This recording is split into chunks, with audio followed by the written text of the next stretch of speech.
আহমেদ ইউসুফ আল আজহারি হাফিজাহুল্লাহ। আমার ভাই চলে আসছেন, আলহামদুলিল্লাহ বলেন, আরেকটু আসতে বলেন, আরেকটু মন খারাপ করে বলেন, আরেকটু আনন্দ বলেন আলহামদুলিল্লাহ। আলহামদুলিল্লাহ ভাই চলে আসছেন, আমি আর কথা দীর্ঘ করব না।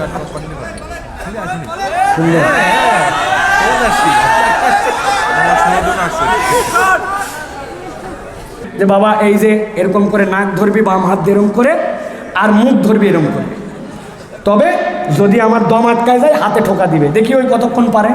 হ্যাঁ দেখি, মুখ দিয়ে নিঃশ্বাস নেওয়া, কষ্ট হলে কিন্তু ঠোকা দেওয়া লাগবে। এই দেখেন কাঁপাকাঁপি শুরু হয়ে গেছে। আপনার মতো দম নাকি? 1 মিনিট তো না। প্রিয় ভাইরা, বোঝানোর জন্য বললাম, আপনার যদি মনে হয় কথা শুনতে মন না চায়, পিছন থেকে বলবেন ধর, আল্লাহর দেওয়া নিঃশ্বাস বাদ দিয়া তুমি যদি আল্লাহর দ্রোহিতা করতে পারো আল্লাহর জমিনে করো, আর আল্লাহর দেওয়া অক্সিজেন খেয়ে আল্লাহর জমিনে আল্লাহর হুকুমের খেলাপ করা চলবে না, ঠিক কিনা? উচ্চ কণ্ঠে বলিষ্ঠ হৃদয়ে আনন্দ চিত্তে বলতে চাই, লিল্লাহে তাকবীর, লিল্লাহে তাকবীর। আল কোরআনের আলো, আল হাদিসের আলো, তোমার নেতা আমার নেতা, তোমার নেতা আমার নেতা, আলেম ওলামা যেখানে, লিল্লাহে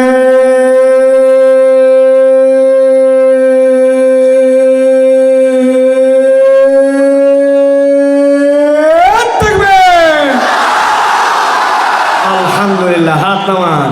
শয়তান আছে কুড়িগ্রাম শহর পা, ঠিক না? আল্লাহু আকবারের ধ্বনি শয়তান পছন্দ করতে পারে না।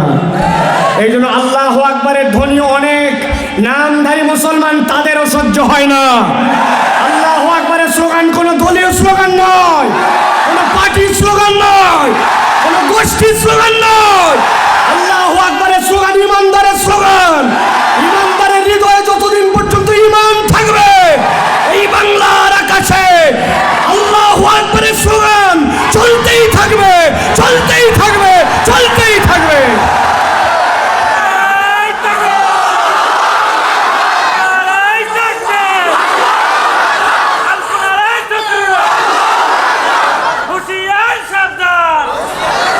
আলহামদুলিল্লাহ বলেন, আলহামদুলিল্লাহ। প্রিয় ভাইয়েরা, সময় সংক্ষেপ, আমি আপনাদের কাছে পবিত্র কুরআনুল কারীমের 7 নম্বর সূরা, সূরা আরাফ, সূরা আরাফের 3টা আয়াতের উপরে 15 মিনিট কথা বলবো। 15 থেকে 20 মিনিট ভালো করে হৃদয় উজাড় করে আগের কথাগুলাকে মাথায় রেখে আমরা আমাদের কথাগুলো শোনার জন্য চেষ্টা করব। প্রিয় ভাইরা, সকলে সমস্বরে একযোগে আমরা এখন বিতাড়িত শয়তান থেকে আশ্রয় প্রার্থনা করে কুরআনুল কারীমের মধ্যে প্রবেশ করব। সকলে আমার সাথে একসাথে পড়েন, আউযু বিল্লাহি মিনাশ শাইতানির রাজীম, বিসমিল্লাহির রাহমানির রাহিম, ওয়াতলু আলাইহিম নাবা'আল্লাযী আতাইনাহু আয়াতিনা ফানসালাখা মিনহা فأتبعه الشيطان فكان من الغاوين।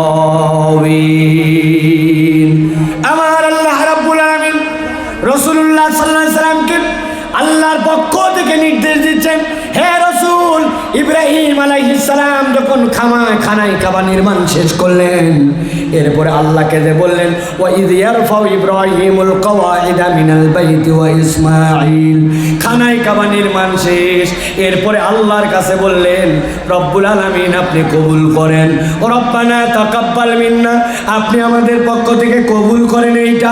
আর আল্লাহ আপনার কাছে ফরিয়াদ দিলাম, আপনি আমার এই ইসমাইলের নসলে এমন একজন পয়গম্বর দিবেন, সেই পয়গম্বরের দায়িত্ব হবে ওই পয়গম্বর যে তেলাওয়াত করবে, ইউজাক্কিহিম তাদেরকে তাজকিয়া করবে, ওয়া ইউআল্লিমুহুমুল কিতাব ওয়াল হিকমা তাদেরকে হিকমা শিক্ষা দিবে আর কোরআন শিক্ষা দিবে।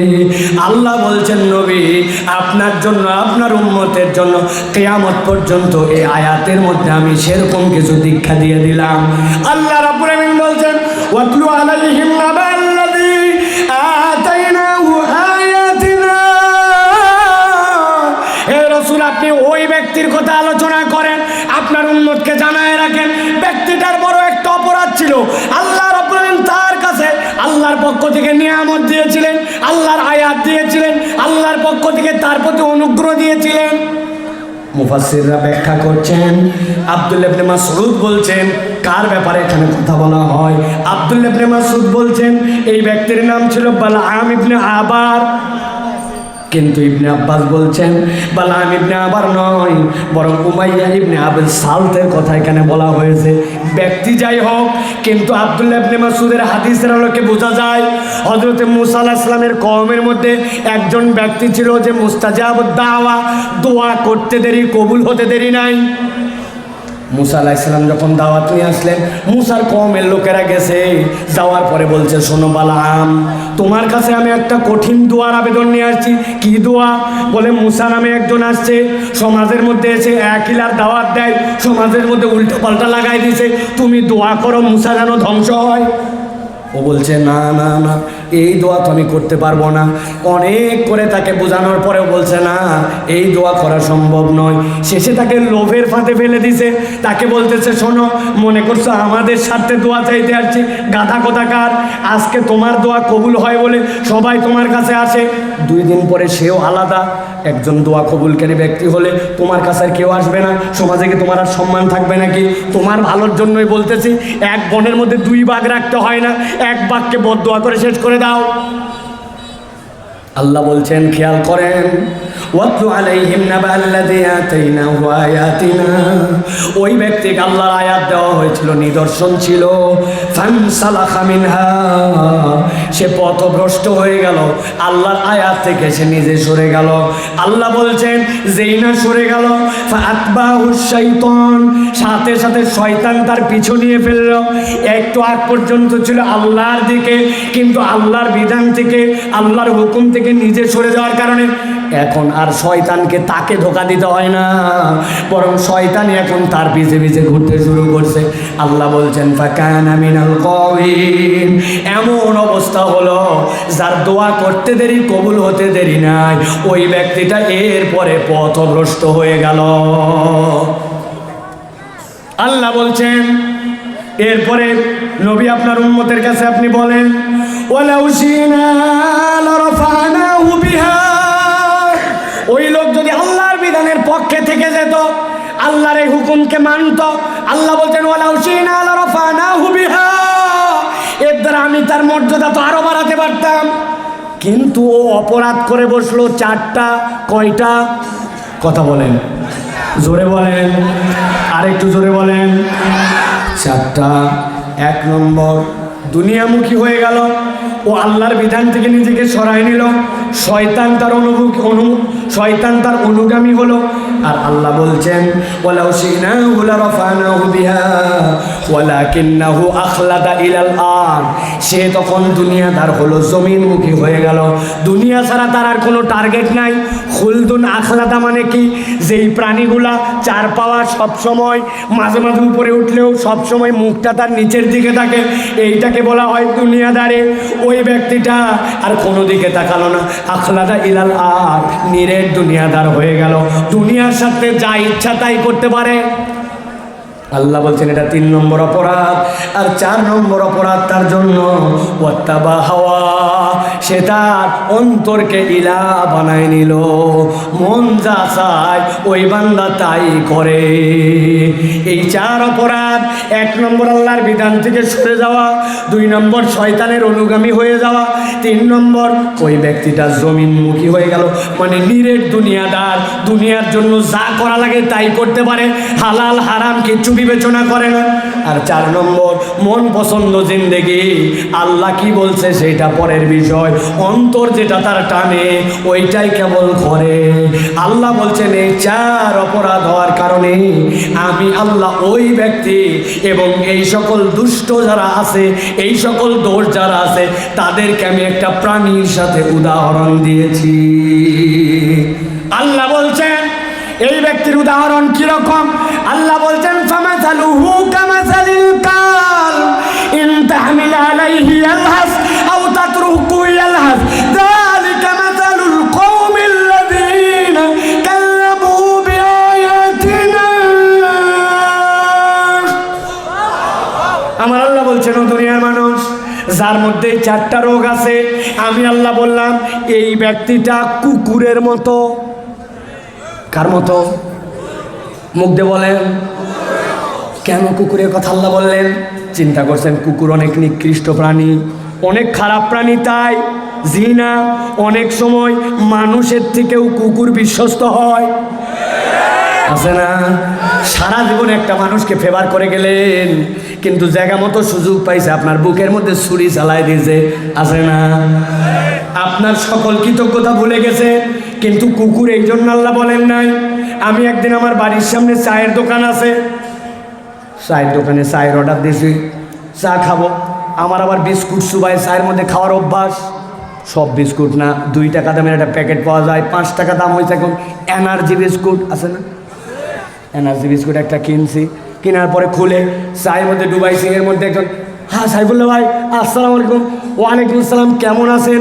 এই যে বলতে 3-4 সেকেন্ড গেছে, চায়ের মধ্যে ডুবা ছিল, বিস্কুট তো আর জানে না যে সালাম হচ্ছে না কি হচ্ছে, তুলে মুখে দিব তার আগে টপ করে ভেঙে নিচে পড়ে গেছে। চিন্তা করলাম বিস্কুটই থাকে 2 পিস, 1 পিসের অর্ধেক নাই, নিচে পড়ে গেছে। খানিকক্ষণ পরে তাকায় দেখি পিছন দিয়ে একটা কুকুর আসলো, আসার পরে ওই যে বিস্কুট নিচে পড়ছে, জিব্বা বার করে সাথে সাথে খাইলো। খাইটাই আমার তো কাহিনী শেষ, কিছু আর মনে নাই, খালি কুকুরটা খাইছে এটুকু মনে আছে। পরের দিন আসরের নামাজের পর আবার ওই দোকানে বসছি, বসা মাত্র দেখে গতকালকে যে কুকুর হাফ বিস্কুট খাইছে আজকেও লেজ নামায় দিছে, লেজ পুরা নিচে দিয়ে আমার সামনে সেরকম করে। হিসাব মিলায় দেখলাম কুকুরটা ভুল বুঝছে, ও মনে করছে হুজুর এত ভালো, প্রাণীর প্রতি দয়া করে অর্ধেক বিস্কুট ওরে খাইতে দিয়েছে, আসলে তো আমি খাইতে দেই নাই, হাতেরতে পড়ে গেছে বলে, কিন্তু ও মনে করছে খেতে দিছে।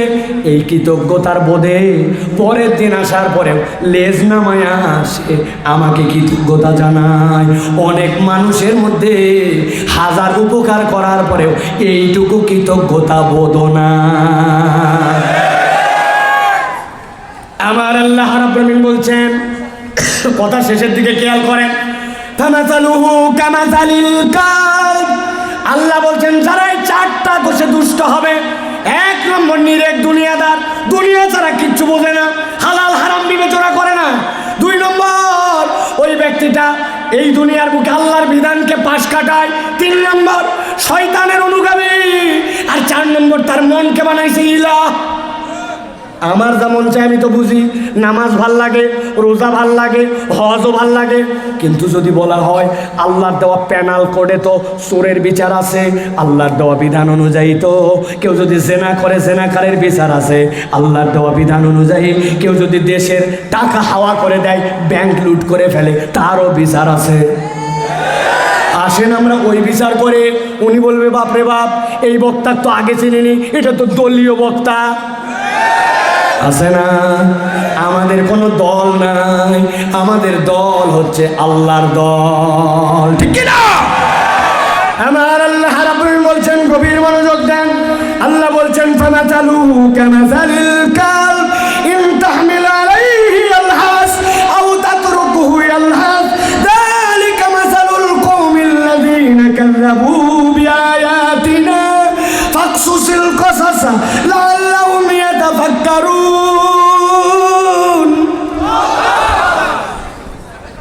লিল্লাহি তাকবীর, লিল্লাহি তাকবীর। আহমেদ ইউসুফ আল আজহারি হাফিজাহুল্লাহ আমার ভাই চলে আসছেন, আলহামদুলিল্লাহ বলেন, আরেকটু আস্তে বলেন, আরেকটু মন খারাপ করে বলেন, আরেকটু আনন্দ বলেন, আলহামদুলিল্লাহ। আলহামদুলিল্লাহ, ভাই চলে আসছেন, আমি আর কথা দীর্ঘ করব না।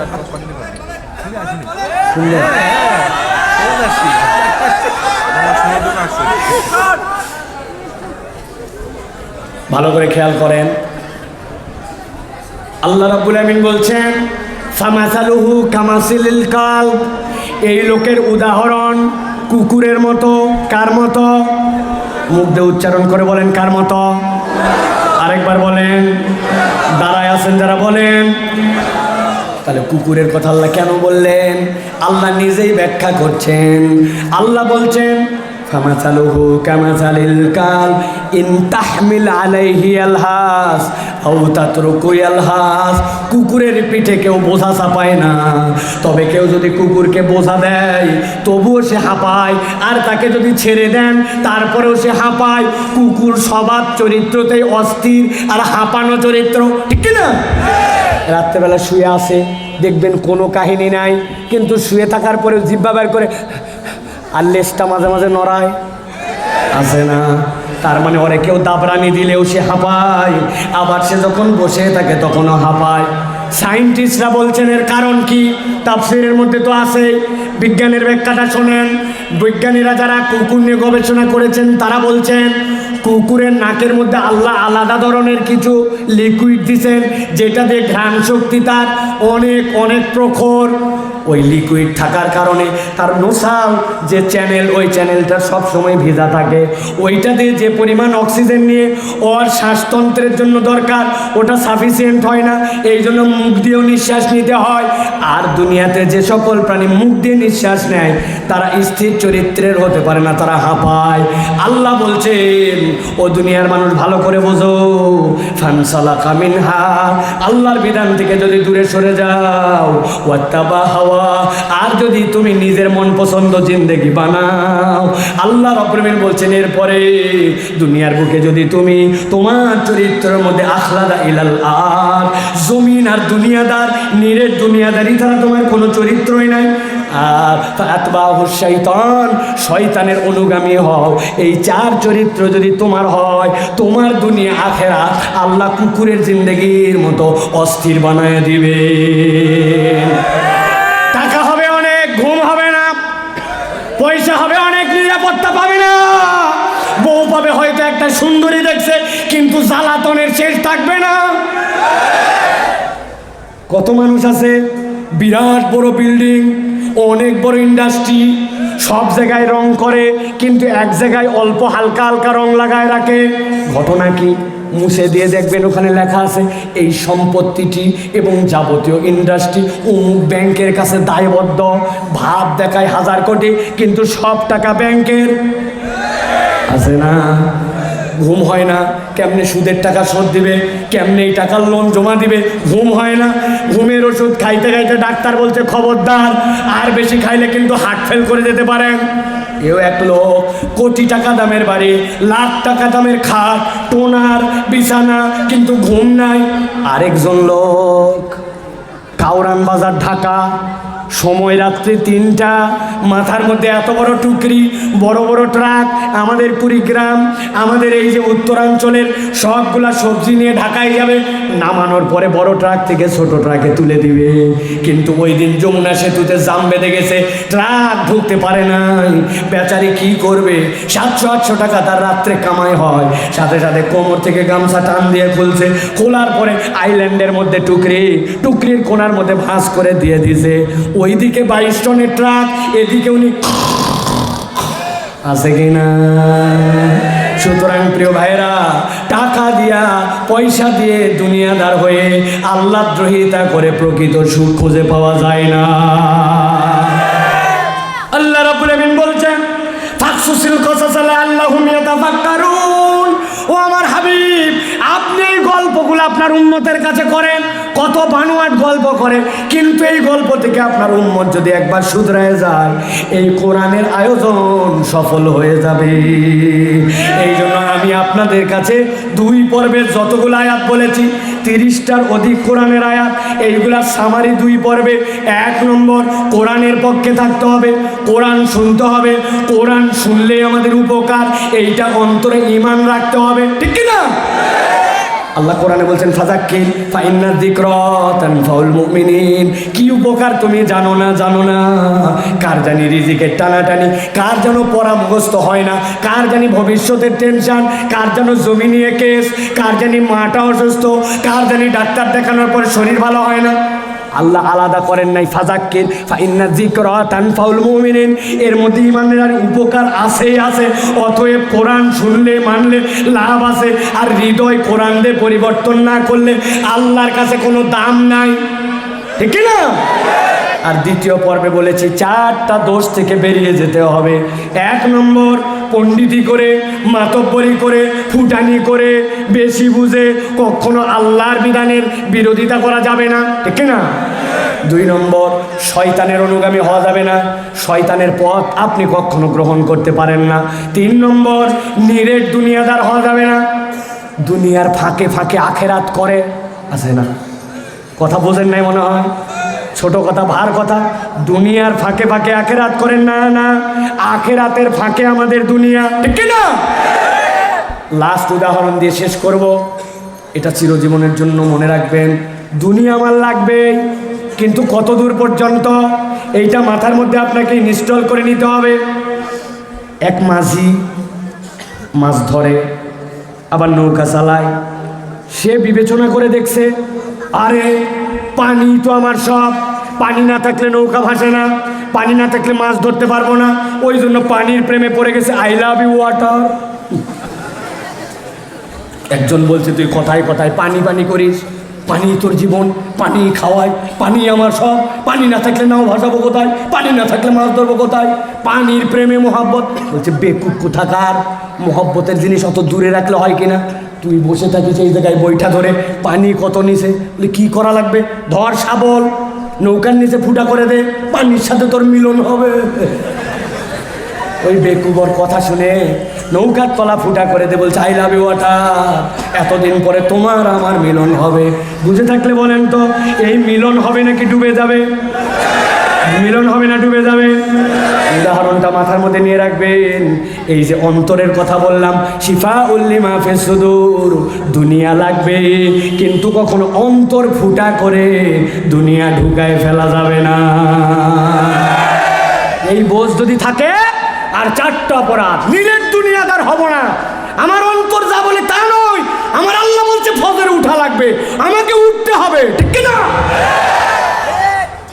যদি মনে করেন যে হচ্ছে না, আমি পারছি না, তাহলে আমার একটা লাস্ট ট্রিটমেন্ট আছে, এই ট্রিটমেন্ট ফলো করবেন, কাজ শেষ। এদিকে আসেন, ছাত্র আপনি, এদিকে আসেন।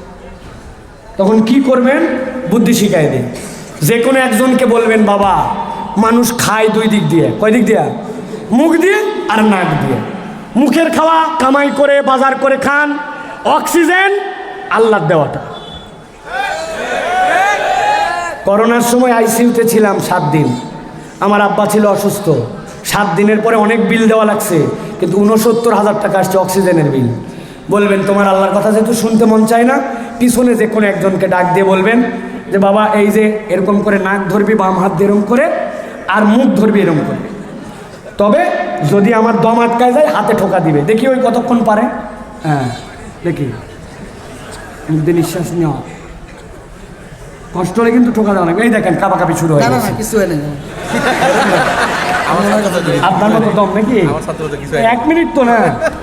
প্রিয় ভাইরা, বোঝানোর জন্য বললাম, আপনার যদি মনে হয় কথা শুনতে মন না চায়, পিছন থেকে বলবেন ধর, আল্লাহর দেওয়া নিঃশ্বাস বাদ দিয়া তুমি যদি আল্লাহর দ্রোহিতা করতে পারো, আল্লাহর জমিনে করো।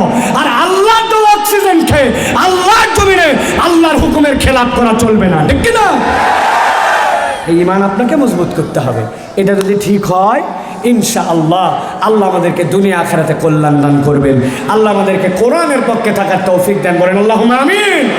আল্লাহ কোরআনের বুঝে আমাদের জীবনকে রাঙানোর তৌফিক দান করেন, বলেন আল্লাহুম্মা আমিন। হাযা মা ইনদি ওয়াল ইলমু ইনদাল্লাহ। সুবহানাকাল্লাহুম্মা বিহামদিকা আশহাদু আল লা ইলাহা ইল্লা আনতা আস্তাগফিরুকা ওয়া আতুবু ইলাইক। ওয়াসসালামু আলাইকুম ওয়া রাহমাতুল্লাহি ওয়া বারাকাতুহু।